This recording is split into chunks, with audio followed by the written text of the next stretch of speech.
Abran su Biblia a continuación al sexto capítulo de Apocalipsis. Apocalipsis capítulo 6, y vamos a estar estudiando los versículos 12 al 17. Como le comenté hace un momento en el servicio, no creo que podamos terminar estos versículos en el mensaje de esta noche. Hay demasiado aquí, entonces no vamos a presionarnos. Pero quiero leerle el texto, Apocalipsis 6, versículos 12 al 17. Miré cuando abrió el sexto sello, y he aquí hubo un gran terremoto, y el sol se puso negro como tela de cilicio, y la luna se volvió toda como sangre, y las estrellas del cielo cayeron sobre la tierra, como la higuera deja caer sus higos cuando es sacudida por un fuerte viento. Y el cielo se desvaneció como un pergamino que se enrolla, y todo monte y toda isla se removió de su lugar.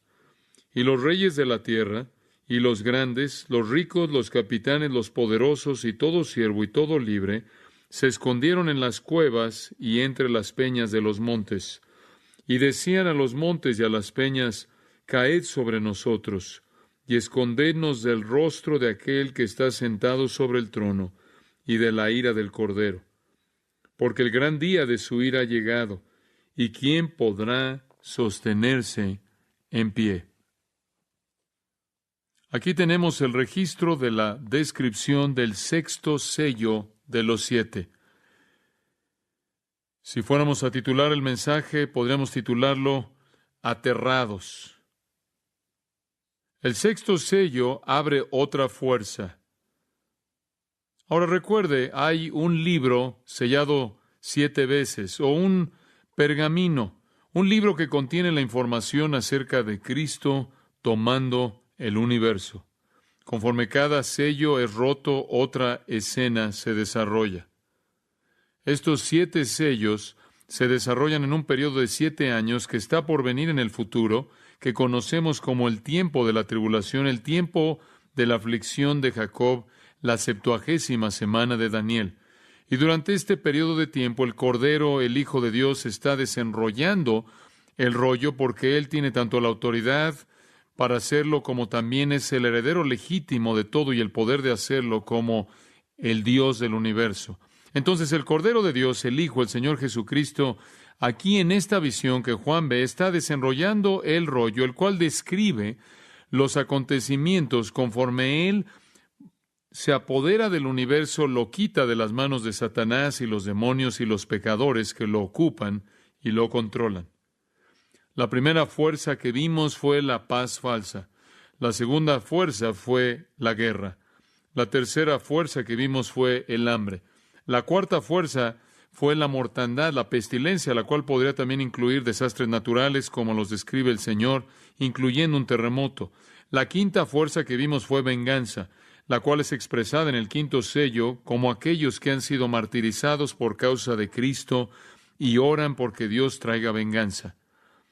La fuerza que es ejemplificada y descrita en el sexto sello es el temor. Temor. El temor es una emoción poderosa, lo suficientemente poderosa en esta escena como para que la gente tenga la reunión de oración más grande que el mundo ha tenido, nada más que no le oran a Dios, sino que le oran a los montes y a las rocas. Y oran porque los montes y las rocas caigan sobre ellos. Es una oración de suicidio, una oración de destrucción.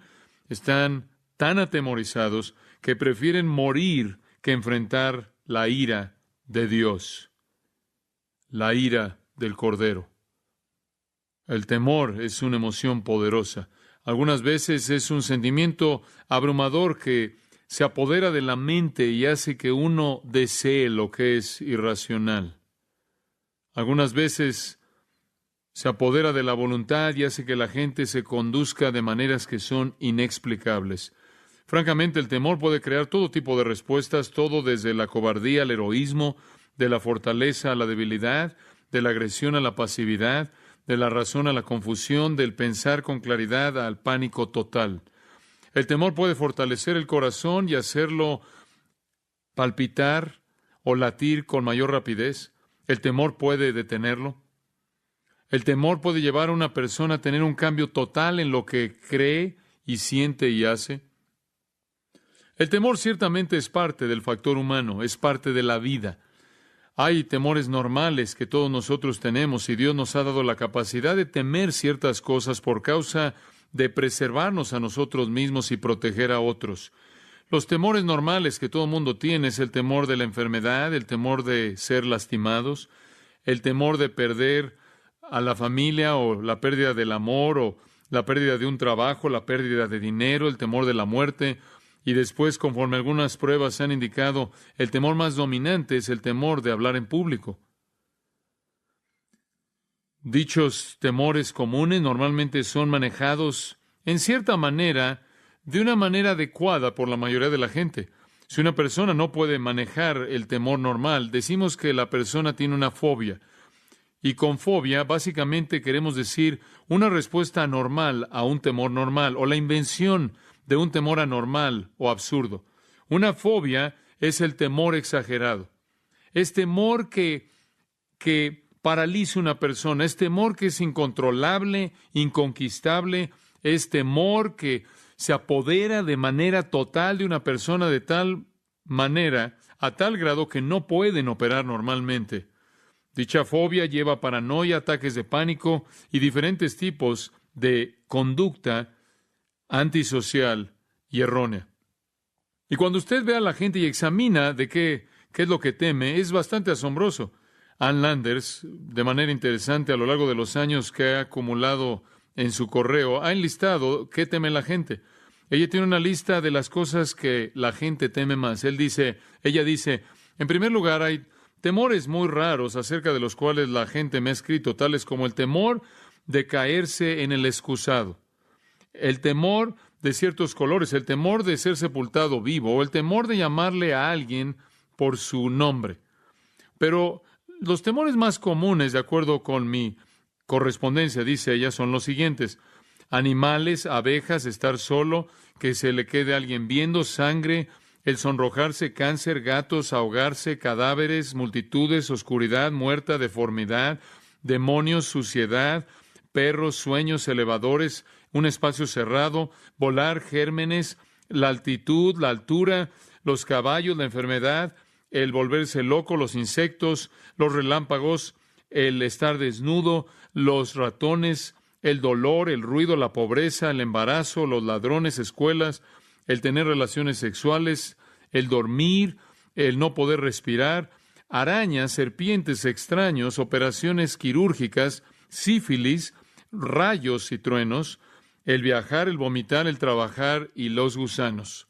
Francamente, esa lista es una lista de cosas bastante normales, cosas que son parte de la vida. Pero es impresionante ver cómo la gente tiene fobias acerca de cosas normales, como también inventar cosas absurdas, como el temer ciertos colores y demás. La gente teme todo tipo de cosas. Temen cosas normales de manera normal y temen cosas anormales. Pero rara vez temen lo que realmente deberían temer. Rara vez. En Hebreos capítulo 10, permítame leerle un versículo. No necesita buscarlo. Hebreos 10:31. Horrenda cosa es caer en manos del Dios vivo. El versículo anterior dice, mía es la venganza, yo pagaré.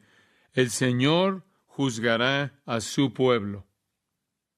Ahora, eso es algo de lo que la gente debe tener miedo. Los gatos y los perros y los ratones y los relámpagos y el dolor y el sonido y el embarazo, esas cosas son mínimas, son cosas normales de la vida. Si la gente va a tener una fobia, si va a tener un temor incontrolable, debilitante, que los paraliza, que es exagerado, que no pueden conquistar, que sea el temor de caer en las manos del Dios vivo. En Lucas capítulo 2 hay una declaración conocida que sigue este mismo pensamiento. Lucas 12:5. Os diré a quién temer. Jesús está hablando. Quiero decirles a quién deben temer. En el versículo antes de ese, él dijo, no temáis a los que matan el cuerpo, no teman nada que pueda temerles, que pueda lastimarlos físicamente. Permítanme decirles a quién deben temer. Temed a aquel que después que ha matado, tiene autoridad de echar al infierno. Sí, os digo, a este temed, temedlo a él. ¿Quién es? Ese es Dios. Teman a Dios. Con todas las fobias y todos los temores que la gente tiene, hay uno que rara vez tienen, pero deben tener. Y de hecho, a veces me pregunto si la iglesia no está ocupada el día de hoy tratando de asegurarse de que no lo tenga, tratando de hacerlos sentir que Dios es un abuelo benigno, que es un buen hombre todo el tiempo, es un hombre bueno, cósmico. Jesús conocía bien a su Padre. Él dijo, témanlo, porque después que ha matado, Él tiene la autoridad de arrojarte al infierno. Sí, les digo, témanlo. Permítame decirle algo. Acabamos de leer, puede regresar a Apocalipsis 6. Acabamos de leer de un día en el que todo mundo va a tener ese temor. Va a tenerlo al nivel de la categoría de fobia. Va a ser la paranoia definitiva. Va a ser el ataque de pánico universal. Viene un día en el que el mundo tendrá la misma fobia, debilitante, fuera de control, que los paralizará, que no podrán conquistar. Un temor tan grande que estarán aterrados y querrán morir. ¿Qué quiere decir con eso? Jesús dijo de ese día venidero en Lucas 21, 26. Si quiere escribirlo, Lucas 21, 26. Jesús dijo, y desfalleciendo los hombres por el temor. Los hombres desfallecerán del temor. La palabra desfallecer, apopsuko en griego, aparece solo en ese versículo. ¿Sabe lo que significa? Morir, literalmente expirar. Cuando ese día venga, habrá tal temor que la gente va a tener tanto miedo que va a morir. Algunos van a morir ahí mismo. Morirán del mero terror porque se darán cuenta de que han caído en las manos del Dios vivo. Es su día de ira y es tan aterradora que va a parar sus corazones. Y aquellos que sobrevivan el temor inicial van a clamar, van a gritar porque las rocas los aplasten hasta que los maten antes de que tengan que enfrentar a Dios, como si eso pudiera ser un medio de escape. ¿Qué es lo que podría causar este nivel de pánico? Es que el sexto sello es abierto. Y la fuerza dominante que usted ve aquí es el temor. Ahora, por lo menos por esta noche quiero hablarle acerca de la razón por la que debe temer. ¿Por qué tienen tanto miedo? Y la respuesta viene en los versículos 12 al 14. Después hablaremos del rango del temor y después hablaremos de la respuesta del temor. Pero en primer lugar, la razón del temor. Veamos la razón de su temor. Versículo 12. Usted recordará que Juan está en una visión. Dios está revelándole estas cosas a él. Y él ve visiones que dramatizan las escenas futuras. Miré cuando abrió el sexto sello, y aquí hubo un gran terremoto, y el sol se puso negro como tela de silicio, y la luna se volvió toda como sangre. Y las estrellas del cielo cayeron sobre la tierra, como la higuera deja caer sus higos cuando es sacudida por un fuerte viento. Y el cielo se desvaneció como un pergamino que se enrolla, y todo monte y toda isla se removió de su lugar. Es un escenario absolutamente increíble. Comencemos al principio. Miré cuando abrió el sexto sello. El cordero que tiene el libro, el rollo de 7 sellos, recordará, el libro primero apareció allá atrás en los capítulos 4 y 5 cuando estábamos en el cielo con Juan. El libro se apareció en la mano del Padre. Al final del capítulo 5, Él se lo entrega a su Hijo en el capítulo 6, diciéndole el universo y el mundo son tuyos. Desenrolla este rollo, te da el título de propiedad al mismo, y describe la acción que debe llevarse a cabo conforme tú lo retomas, conforme tú te vuelves a apoderar de él. Conforme cada uno de los sellos han sido rotos, hemos visto lo que está por venir. Primero hay una paz falsa, dirigida por falsos profetas y falsos cristos, guiada por el anticristo, guiando al mundo a una utopía imaginaria, la cual es inmediatamente despedazada por el segundo sello, el cual es la guerra mundial, guerra por todo el globo, seguida de hambre. El resultado muy obvio de la guerra, la falta de alimento, seguida de muerte mediante pestilencia y desastre, de tal manera que un cuarto de la población del mundo entero perecerá en un breve periodo de tiempo. Y después vimos el quinto, cómo se desata la persecución, y después vimos a los mártires orando por la venganza de Dios. Todos esos primeros 5, subraye esto, tenían un elemento de agencia humana. Eran agentes humanos dirigiendo la paz. Eran agentes humanos los que estuvieron involucrados en la guerra, el hambre, la muerte que viene a través de la pestilencia. Eran agentes humanos los que inclusive estuvieron involucrados en esta venganza, conforme hay creyentes orando porque esto suceda. Claro que ellos son hombres y mujeres, aunque glorificados en ese punto. Ahora, cuando usted llega al sexto sello, Dios actúa sin los hombres. Ha llegado usted a un nivel de intervención por parte de Dios, quien es santo y únicamente lo hace por sí mismo. Y el acto aterrador, paralizador, es inconcebible y devastador. Obviamente, para este entonces, como hemos aprendido en el capítulo 6, el mundo se ha llenado de una violencia continua. El mundo se ha llenado de desastre tras desastre, de muerte por todos lados, desde que la faz falsa fue despedazada. Esto se está moviendo rápidamente, más y más rápido, más intenso, y con un holocausto más y más grande conforme los dolores se incrementan hasta llegar hasta el gran acontecimiento.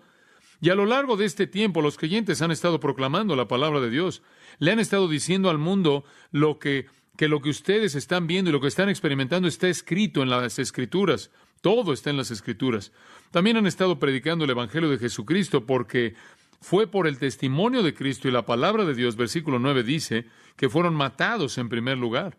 Entonces, conforme todos estos acontecimientos se están desarrollando, aquellos que creen le están explicando al mundo esto en las Escrituras, esto está en las Escrituras, aquello está en las Escrituras, se los podemos mostrar, ven lo que está pasando, ven lo que está sucediendo, y aquí está el Evangelio Salvador de Jesucristo que los puede librar. ¿Pero qué hace el mundo? Hace lo que puede por masacrar a los cristianos y masacrar a los predicadores y a todos los que siguen a Cristo. Y el mundo sigue al anticristo. Están engañados por Satanás, siguen el engaño, no creen en la Biblia, no creen en el Evangelio, creen en el anticristo. Aunque han oído la predicación del testimonio de los mártires que están dando testimonio que han matado, ellos no creen. Y van a creer en el anticristo. Observe el capítulo 3 por un momento para que pueda ver cómo esto sucede. En el versículo 5 del capítulo 13, dice que el anticristo habla con palabras arrogantes y blasfemias y opera durante 42 meses. Esos son los últimos 3.5 años de este periodo de tiempo. También se le dio boca que hablaba grandes cosas y blasfemias, y se le dio autoridad para actuar 42 meses. Y abrió su boca en blasfemias contra Dios para blasfemar de su nombre, de su tabernáculo y de los que moran en el cielo. Y se le permitió hacer guerra contra los santos y vencerlos. También se le dio autoridad sobre toda tribu, pueblo, lengua y nación. Versículo 8. Y la adoraron todos los moradores de la tierra, cuyos nombres no estaban escritos en el libro de la vida del Cordero, que fue inmolado desde el principio del mundo. El mundo entero está siguiendo a este hombre. Todos lo buscan. Él tiene un asociado, otra vez en el versículo 11 viene, y en el versículo 13 él hace grandes señales. Fuego desciende del cielo. Y versículo 14, y engaña a los moradores de la tierra con las señales que se le ha permitido hacer en presencia de la bestia, mandando a los moradores de la tierra que le hagan imagen a la bestia que tiene la herida de espada y vivió. Aquí viene uno conocido como el falso profeta, y él hace estas cosas maravillosas y llama al mundo entero a adorar al anticristo y cree en la decepción, cree en el engaño. A pesar de lo que está pasando a su alrededor, los terrores, los juicios, a pesar de todo esto, le creen al anticristo, creen al falso profeta y simplemente siguen viviendo la vida como es normal. De hecho, hay profetas que están por todos lados, aun cuando todo esto comienza a suceder, en el momento de la guerra y el hambre y la pestilencia y la muerte, en el momento de toda esa persecución y matanza de creyentes y judíos, y están clamando el Evangelio. En medio de todo esto, estas personas simplemente van a seguir viviendo de manera normal. Dice usted, ¿cómo sabes? Porque Jesús lo dijo en Mateo 24, escuche lo que dijo. Como fue en los días de Noé, así será en la venida del Hijo del Hombre. Estarán comiendo y bebiendo, casándose y dándose en casamiento hasta el día en el que Noé entró en el arca, y no lo entendieron hasta que vino el diluvio y se los llevó a todos. Así será la venida del Hijo del Hombre. Así como en el día de Noé, no importó lo que dijo y predicó justicia por 120 años. No importa cuántas advertencias él les dio, no importa lo que les dijo, simplemente siguieron comiendo, bebiendo, casándose y dándose en matrimonio, la vida como si todo estuviera normal, y no lo supieron hasta que llegó y se ahogaron. Y así va a ser en la venida del Hijo del Hombre. A pesar de todo esto, el mundo va a ser engañado, no van a creer lo que los cristianos están diciendo, el engaño va a continuar hasta el final. En cierta manera, lo que va a hacer que el engaño se multiplique es que va a haber una multiplicidad, va a haber una gran cantidad de falsos profetas, falsos cristos. Jesús dice que habrá por todos lados. Uno va a decir estoy acá, otro va a decir estoy por acá, y otro va a decir estoy por acá. Yo soy el verdadero Cristo, yo soy el verdadero Cristo. Todos van a estar dando respuestas y diciendo lo que está pasando y explicando y dando sus opiniones, y su mensaje va a ser realmente el mismo. Versículo 3 de 1 Tesalonicenses 5. Mientras que digan paz y seguridad, van a decir, escuchen, vamos a hacer que esto funcione. La paz viene, la utopía está a la vuelta de la esquina. No se preocupen por esto, vamos a encargarnos de esto. ¿Y saben lo que van a estar diciendo? Tan pronto como hayamos masacrado a estos cristianos, vamos a alcanzar nuestra utopía. ¿Verdad? Simplemente nos tenemos que deshacer de ellos. Y después paz y seguridad. Y mientras que lo están diciendo, 1 Tesalonicenses 5:3 dice, vendrá destrucción repentina, como los dolores en una mujer que está encinta y no escaparán.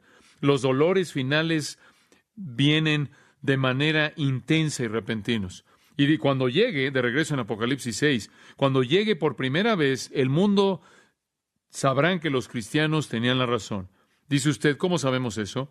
Porque en el versículo 16 dicen, escondednos de la presencia de aquel, del rostro de aquel que está sentado sobre el trono y de la ira del Cordero, porque el gran día de su ira ha llegado, y ¿quién podrá sostenerse en pie? ¿Qué le dice eso? Le dice que el mundo entero se le ha dicho que la ira de Dios y la ira del Cordero viene. Lo han oído. Ya han oído el Evangelio, porque será predicado hasta los fines de la tierra. Jesús dijo en el discurso del Monte de los Olivos, y el ángel eterno se asegurará de que toda persona oiga conforme vuela por el cielo, pero no es sino hasta el sexto sello, después de que han tratado de silenciar, de callar a todos los cristianos al masacrarlos, que repentinamente despertarán ante el hecho de que lo que esos cristianos estaban diciendo era verdad. Y lo que enfrentan, inevitablemente, solo se le puede atribuir a Dios. Y una escena más aterradora y un reconocimiento más serio no podría ni siquiera ser imaginado. Por cierto, como comentario al margen, esta secuencia en Apocalipsis 6 encaja también de manera exacta con la secuencia en Mateo 24, porque sigue la misma cronología. Usted avanza a lo largo de Mateo 24, llega al versículo 29, inmediatamente después de la tribulación de esos días, todas las cosas que han estado sufriendo. No lo tomo como si la tribulación fuera un término técnico. Aún después de que todo lo que han estado sufriendo, el sol se oscurecerá, la luna no dará su luz, las estrellas caerán del cielo, las potencias de los cielos serán sacudidas, y después la señal del Hijo del Hombre aparecerá en el cielo. Es el mismo acontecimiento. Y los fenómenos descritos en Apocalipsis 6 acerca del cielo son semejantes a los fenómenos de los que Jesús habló en Mateo 24. Es la misma secuencia. Notará usted, apenas previo a eso, en el versículo 24 de Mateo 24, los falsos cristos y los falsos profetas vienen y dicen, aquí estoy, y claro, están prometiendo la utopía. Si tan solo continuamos deshaciéndonos de los creyentes y junto con ellos los judíos.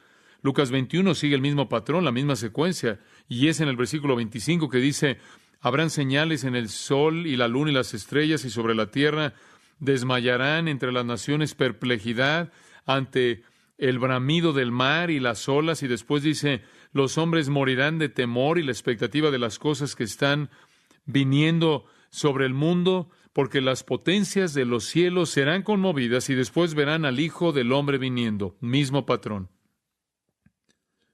Joel el profeta lo vio. Toma el tiempo de regresar y estudiar Joel capítulo 2, viendo claramente a partir del Antiguo Testamento. Joel lo vio. En Joel 2 él describió este día como un día de oscuridad, versículo 2, un día de tinieblas, un día de oscuridad intensa, de nubes. Ahí en el versículo 10, un tiempo en el que la tierra tiembla y los cielos tiemblan, y el sol y la luna se oscurecen y las estrellas pierden su brillo.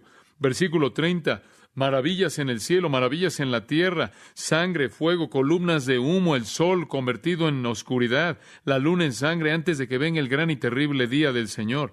Mismo acontecimiento, y Joel lo vio. Isaías lo vio.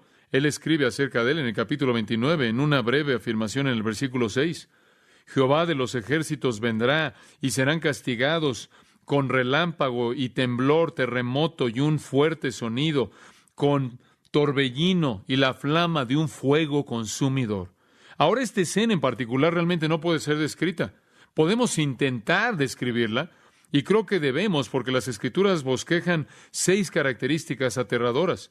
Y el detalle dado aquí por el Señor es dado para que podamos entender algo del horror de este día.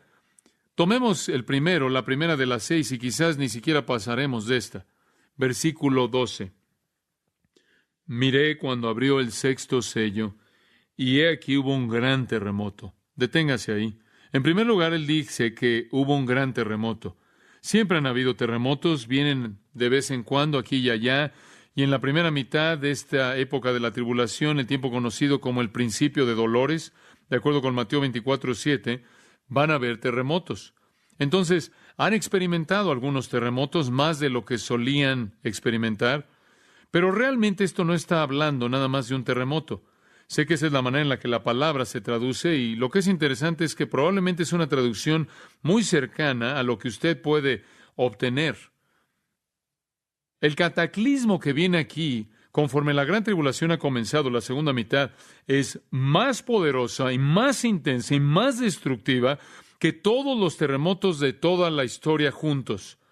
Es un acontecimiento final masivo, la ira de Dios operando a su máxima potencia. Ahora, Dios, a su propia discreción, le gusta sacudir el mundo de vez en cuando. Lo sacudió en Sinaí cuando dio la ley, lo sacudió cuando Elías le llamó, lo sacudió cuando Jesús, su hijo, fue asesinado ante él, lo sacudió cuando quiso liberar a Pablo y a Silas de la cárcel, y lo sacude de vez en cuando a lo largo de la historia para sus propios propósitos. Pero esto es más que cualquier terremoto, inclusive totalmente diferente de aquellos que Dios mismo causó. Esto es algo más allá de eso. Le interesará saber que la palabra griega es seismos, de la cual obtenemos la palabra en español sismógrafo, el cual es un instrumento para medir los temblores. Significa sacudir, agitar, pero la palabra tierra no está aquí. La palabra tierra no está aquí. Habría sido mejor traducirlo, y hubo una gran sacudida, porque francamente no es solo la tierra. Lo primero que menciona es el sol, y después la luna, y después las estrellas que se están cayendo del cielo. Después el cielo se está partiendo como un pergamino, y solo entonces él dice que todo monte e isla comienzan a moverse. Este es un sacudir que es más que un terremoto. Este es un seismos en el universo. Mateo 8 traduce esta misma palabra seismos, tempestad, para describir lo que sucedió en el mar de Galilea. Es un sacudir, una agitación severa. Joel 2 usa la misma palabra en la Septuaginta, la cual es la versión griega del Antiguo Testamento. En el profeta Ageo, esa pequeña profecía, capítulo 2, versículos 6 y 7, describen el mismo acontecimiento. Escuchen lo que dice. Porque así dice Jehová de los ejércitos: una vez más, dentro de poco, voy a sacudir los cielos y la tierra, el mar también y la tierra seca, y sacudiré a todos los pueblos. Los terremotos asustan a la gente, crean fobias, créame. Constantemente se nos habla de uno grande que viene aquí en California. Se nos ha dicho eso por años, de que un día va a haber un temblor que nos va a aventar al océano. Y en cierta manera tenemos un temor de eso. Digo, nuestra población teme eso. Cada vez que hay un pequeño temblor, todas las citas con los psicólogos y los psiquiatras se llenan, porque la gente necesita ayuda, quiere ayuda para poder enfrentar sus fobias y sus temores. Pero sean cuales sean los pequeños temblores que experimentamos, no se comparan en nada con esto. Esto es más errático, y se va a sacudir con mayor fuerza que lo que podemos llegar a imaginarnos. Pero tiene que entender usted algo. Esas personas ya han atravesado por tanto. Realmente esto va a ser devastador. Han vivido en los últimos años guerras mundiales, hambre mundial, plagas y pestilencias mundiales y algunos otros desastres naturales, incluyendo temblores, terremotos, que han matado un cuarto de la población del mundo, y todo sucedió en el momento en el que ellos pensaron que habían alcanzado la paz mundial. Y los falsos profetas todavía están clamando paz, paz, paz y seguridad. Estamos cerca de la utopía. Tan pronto como masacremos a los cristianos, la utopía va a venir, ellos son el problema. Y también a lo largo de este periodo de tiempo, recuerde, 2 de Tesalonicenses 2, dice que aquel que lo restringe es quitado. Esto es el Espíritu Santo, lo más probable, quien contiene, refrena el pecado. Y entonces el pecado no tiene refreno, la inmoralidad no tiene refreno, la impiedad, el vicio, la impiedad. Satanás está a cargo del mundo, el anticristo está demandando que todo mundo lo adore en su impiedad engañosa. El mundo se ha hundido en las profundidades del pecado y a lo largo de esto literalmente ha estado siguiendo todas sus concupiscencias e impulsos, y se le ha prometido una utopía que va a salir del caos que existe, y una gran cantidad de personas están siendo salvadas. De acuerdo con el capítulo 6, versículos 9 al 11, están bajo el altar orando por la venganza de Dios. De acuerdo con el capítulo 7, versículo 9, hay tantos de ellos que se han convertido durante ese periodo de tiempo que ni siquiera pueden ser nombrados, contados. Entonces va a haber un gran avivamiento, una gran cantidad de gente va a ser salva, pero el resto del mundo continúa pecando y el engaño sigue al anticristo y matan a los cristianos. Y después, en un momento, mientras que algunos duermen y otros están despiertos, mientras que algunos están manejando su carro ahí por la autopista, y algunos están volando en un avión, y algunos están caminando, y algunos están corriendo, y algunos están en el trabajo, y algunos están leyendo el periódico ahí en su casa, y algunos están viendo la televisión, y algunos están jugando tenis, y algunos están en casa, y otros en un hotel, algunos en un auditorio, algunos en un evento, en un acontecimiento deportivo, algunos en la escuela. El universo entero empieza a sacudirse. Un seismos de Dios que ningún seismógrafo podría llegar jamás a medir. Y como usted puede ver, esto es algo aterrador, algo tan aterrador, porque el hombre siempre espera que el universo esté estable. Siempre espera el amanecer y la oscuridad en el ciclo de la rotación de la Tierra y las estaciones conforme se mueve en una órbita. El hombre demanda uniformidad en su mundo, y eso es lo que la evolución le dice.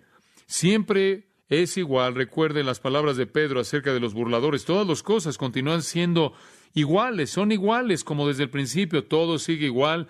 En un momento esa teoría es explotada de manera absoluta y el seismos llega. Lo primero que Juan describe es el segundo elemento. Y el sol se oscureció como tela hecha de silicio, de pelo. El silicio era lo que la gente usaba para un funeral. El silicio era una tela áspera que usted usaba cuando quería llorar por alguien. Se la ponía sobre usted como una túnica y llegaba hasta el suelo de tal manera que nada de usted se veía. No quería atraer la atención a usted mientras estaba llorando la muerte de alguien. El silicio negro de pelo simplemente significa que el silicio era tejido, lo más probable, de pelo de cabra, pelo negro de cabra. Y era muy oscuro, muy oscuro. Y así es como el sol será.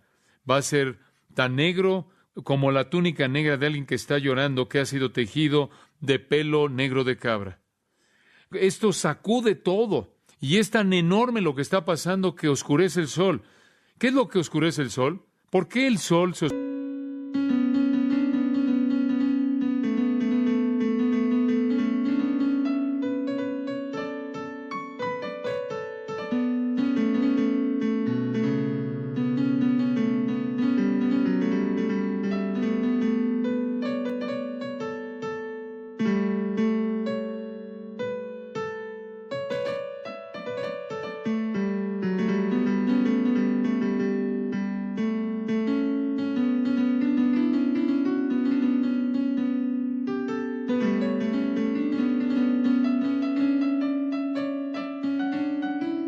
oscurece? El doctor Henry Morris, un maravilloso científico creacionista, escribe esto, y cito: "El seismos descrito aquí es mundial en su espectro por primera vez en la historia. Los sismólogos y los geofísicos en años recientes han aprendido mucho acerca de la estructura de la Tierra y acerca de la causa y la naturaleza de los temblores, de los terremotos. La corteza sólida de la Tierra está compuesta por una red compleja de fallas, mientras que todas descansan en un manto plástico cuya estructura en gran parte todavía es desconocida. Sea que la corteza consiste de grandes placas que se mueven, es una cuestión actual de controversia entre los geofísicos, y de tal manera que la causa definitiva de los temblores todavía no es conocida. Lo más probable es que el complejo entero de inestabilidades en la corteza es un remanente del fenómeno del gran diluvio, especialmente la división de las fuentes del gran abismo. De cualquier manera, la enorme red de cinturones de temblores inestables por todo el mundo de pronto comienzan a deslizarse y a fracturarse a nivel global, y un terremoto gigante se lleva a cabo. Esto es evidentemente acompañado de manera natural por erupciones volcánicas tremendas que están arrojando enormes cantidades de polvo y de vapor y de gases a la parte de arriba de la atmósfera. Y son probablemente estas lo que causará que el sol se oscurezca y la luna parezca tener color rojo de sangre. Fin de la cita. Eso encaja a lo que el profeta dijo: fuego y humo, ¿no es cierto? Oscuridad y tinieblas con tanta frecuencia se asocia con juicio.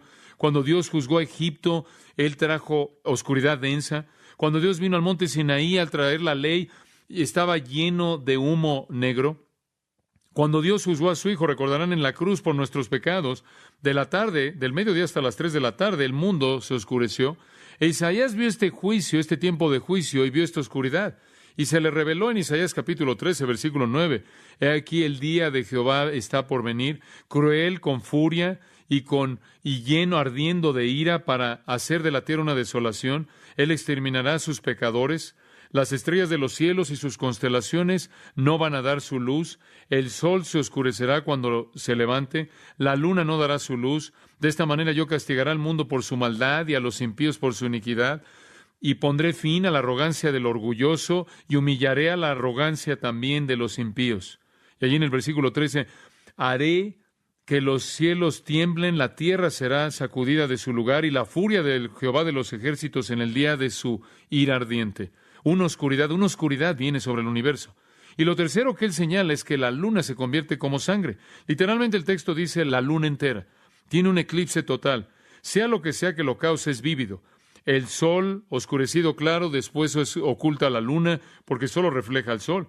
Joel el profeta dijo: el sol y la luna se oscurecen, y como le leí antes, Joel dijo, Dios dijo: desplegaré maravillas en el cielo y en la tierra, sangre, fuego, columnas de humo. El sol se convertirá en oscuridad, la luna en sangre antes de ese gran y terrible día del Señor. Ahora usted entiende que cuando esto comienza a suceder, afecta a todo. Afecta a la luz del día y la oscuridad.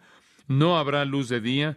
Afecta a la vida de las plantas, afecta al hombre, afecta al mundo animal. Todos los ciclos por los que los animales funcionan, las plantas funcionan, los humanos funcionan, entran en un caos total. Y después, una cuarta característica, a partir de esa oscuridad, versículo 13, las estrellas del cielo cayeron sobre la tierra. Esto es, bolas de fuego comienzan a caer de la oscuridad, y lo que temía usted se vuelve realidad. La palabra estrellas, note, asteráes, puede referirse a cualquier cuerpo celestial, cualquier cuerpo celeste, grande o pequeño, no limitado a lo que llamaremos una estrella. Podrá ser una estrella que es millones de veces más grande que nuestro Sol, como algunos lo son. También podría referirse a un asteroide, un meteoro. Quizás es el mejor entendimiento de la palabra aquí. Va a llover sobre la Tierra asteroides que están cayendo del cielo. Obviamente, si eso significara estrellas, nos quemaría antes de que llegara aquí. Entonces, probablemente es un asteroide. Esta es una lluvia de asteroides o lluvia de meteoritos.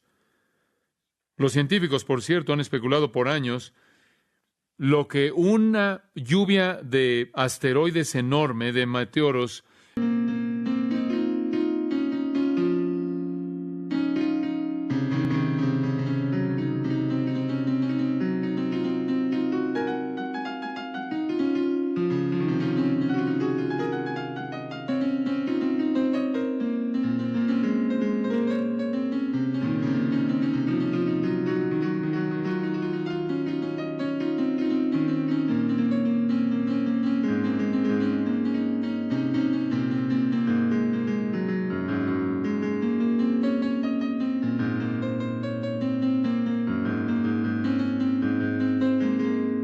llegando a la tierra, ¿cómo sería?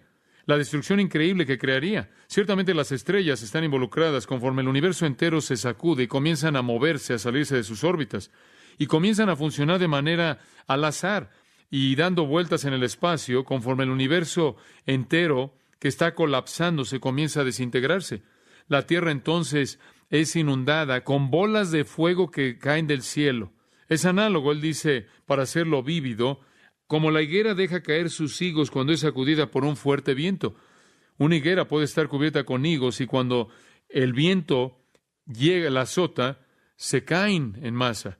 ¿A dónde va la gente? ¿A dónde va la gente en el pánico de todo esto en el globo entero? ¿A dónde van a ir? No hay manera en la que puedan escapar. Zacarías capítulo 14 ve la misma escena y dice en el versículo 6, sucederá en un día, en ese día en el que no habrá luz, las luminarias se estremecerán. Versículo 6, será un día único. Versículo 7, el cual es conocido para el Señor, no es día y no es noche, es lo mismo, el mismo tiempo. Después, en términos de los que Juan ni siquiera puede describir, versículo 14, el cielo se desvaneció como un pergamino que se enrolla. Un par de veces en mi vida he tenido la oportunidad de ver un pergamino. Digo, realmente un pergamino antiguo. He visto los pergaminos del Mar Muerto, los que están en Jerusalén. He sostenido pergaminos antiguos. Y una de las cosas interesantes de un pergamino es que conforme es enrollado y desenrollado, enrollado y desenrollado, se va desgastando, se va desgastando. Y conforme pasa el tiempo se seca. Y frecuentemente es el caso, sucede que cuando usted desenrolla un pergamino y lo saca en su punto de tensión porque ha estado enrollado por tanto tiempo y se secó en esa posición, se va a romper. Y Juan dice que va a ser como el abrir, el desenrollar un pergamino y simplemente se rompe a la mitad y después termina en dos pedazos, dos partes separadas. Y él dice que el cielo se partió en la visión de Juan, literalmente se rompió. Retrata el cielo entero como un pergamino abierto en el punto de tensión, y de pronto simplemente se parte por la mitad y el cielo entero desaparece, ya no está. Las estrellas están volando por todos lados sin orden alguno. El universo entero está sacudiéndose. No hay sol, no hay luna y la Tierra está siendo golpeada con asteroides. Meteoritos están cayendo del cielo conforme el universo se rompe. El cielo, que era tan conocido para nosotros, es despedazado. Esta es la escena. Ciertamente Isaías de nuevo lo tenía en mente. En Isaías capítulo 34. Dice, Jehová está airado contra todas las naciones, indignado contra todo el ejército de ellas. Las destruirá y les entregará al matadero, y los muertos de ellas serán arrojados, y de sus cadáveres se levantará hedor, y los montes se disolverán por la sangre de ellos. Y todo el ejército de los cielos se disolverá, y se enrollarán los cielos como un libro, y caerá todo su ejército, como se cae la hoja de la parra, y como se cae la de la higuera. El universo entero está desintegrándose. Porque en los cielos se embriagará mi espada, he aquí que descenderá sobre Edom en juicio, y sobre el pueblo de mi anatema. Él está diciendo, voy a golpear los cielos. ¿Por qué? Porque ese ha sido el dominio de Satanás, el príncipe de la potestad del aire. El universo entero está desintegrándose. Entonces, esta sacudida no es solo la tierra. Él llega a la tierra en la sexta característica, versículo 14. Y todo monte y toda isla se removió de su lugar. Esto es difícil de concebir, todo monte y toda isla. La corteza entera inestable de la Tierra comienza a moverse y las fallas comienzan a abrirse y los gases volcánicos salen. El doctor Morris añade, y cito, la corteza de la Tierra, siendo tan inestable desde el gran diluvio, será tan afectada por los impactos de los asteroides, las explosiones volcánicas y los terremotos, que grandes segmentos de la misma comenzarán, de hecho, a moverse por el manto plástico profundo de la Tierra. Los geofísicos durante muchos años han estado encantados con la idea de el movimiento continental. Varios han publicado series de catastrofismo pasado naturalista involucrando lo que ellos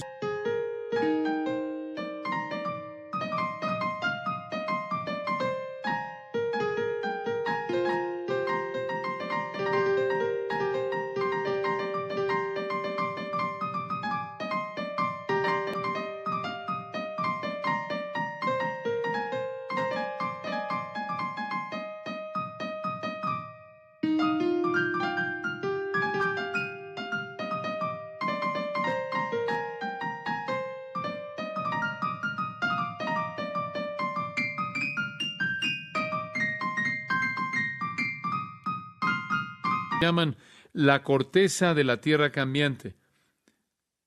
Algo de ese fenómeno, de hecho, quizás pueda ser detonado bajo este juicio del sexto sello y haciendo que todo el daño que terremotos pasados causaron no se compare con lo que va a causar este.